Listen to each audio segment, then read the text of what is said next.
वो औरत 3 दिन और 3 रातें समुद्र में फंसी रही। जब उम्मीद लगभग टूट ही चुकी थी तभी उसे एक सुनसान टापू दिखा। उसने अपनी बची खुची ताकत लगाकर नाव खेनी शुरू की। उसे याद ही नहीं रहा कि वो कितने दिनों से पानी में थी। तभी अचानक पानी के नीचे एक परछाई खिसकी। उसने मुड़कर देखा तो बस एक मछली की पूंछ नजर आई। फिर किसी भारी चीज के टकराने से नाव जोर से हिली। वो अभी कुछ समझ भी नहीं पाई थी कि अचानक कुछ टन भारी सफेद चीज प्रकट हुई और उसने बेड़े को काट लिया। औरत घबरा गई। नाव तेजी से डूबने लगी। मुसीबत में उसने पतवार उठाई और दूध पीती ताकत से खेने लगी। लेकिन समुद्र एकदम शांत था। हवा नहीं थी। बस अपनी थोड़ी सी ताकत के भरोसे वो धीरे धीरे आगे बढ़ रही थी, 10 गुना ज्यादा मेहनत लगाकर। टापू नजदीक आता दिख रहा था, लेकिन अचानक नाव का बैलेंस बिगड़ा और वो गिर पड़ी। नाव की हवा लगभग खत्म हो चुकी थी, लेकिन जीने की तड़प इतनी थी कि उसने हार नहीं मानी। जरा सी भी चूक होती तो समुद्र में गिरकर शार्क का खाना बन जाती। डर से थरथराते हुए बस अपने हाथ हिलाती रही। बहुत मशक्कत के बाद वो जमीन से बस एक कदम दूर थी, लेकिन भूखी शार्क इतनी आसानी से हाथ आई चिड़िया छोड़ने वाली नहीं थी। तभी औरत की नजर एक बोर्ड पर पड़ी जिस पर लिखा था, बाहरी लोगों का आना सख्त मना है, उल्लंघन करने पर कानूनी कार्रवाई होगी। पीछे 3 शार्कें थीं। औरत ने कुछ नहीं सोचा और पूरी ताकत लगाकर नाव को किनारे से लगाया, खड़ी हुई और छलांग लगा दी। शार्क हवा में उछल कर रह गई। शार्क को इतना आक्रामक देखकर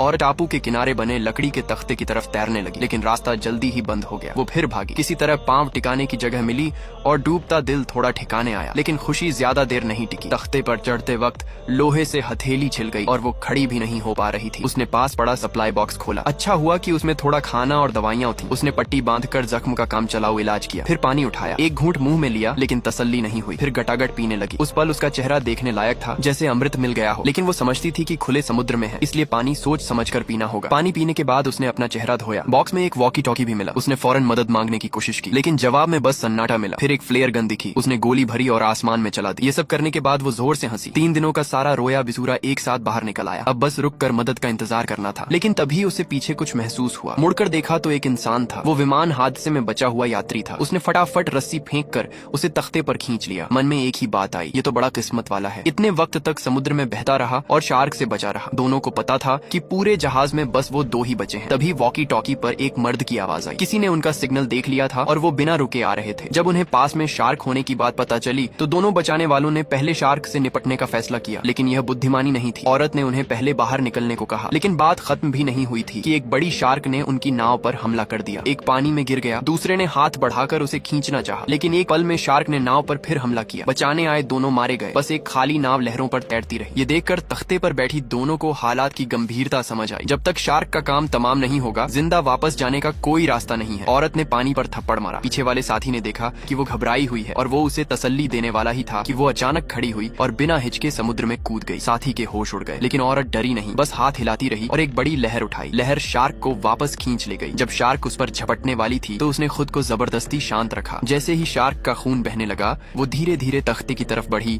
और दोनों हाथों से उसे पकड़ लिया। साथी ने मौका देखते ही रस्सी खींची। ऊपर से एक भारी पत्थर गिरा और शार्क के सिर पर जा लगा। दोनों की मिली जुली कोशिश से एक समुद्री राक्षस मारा गया।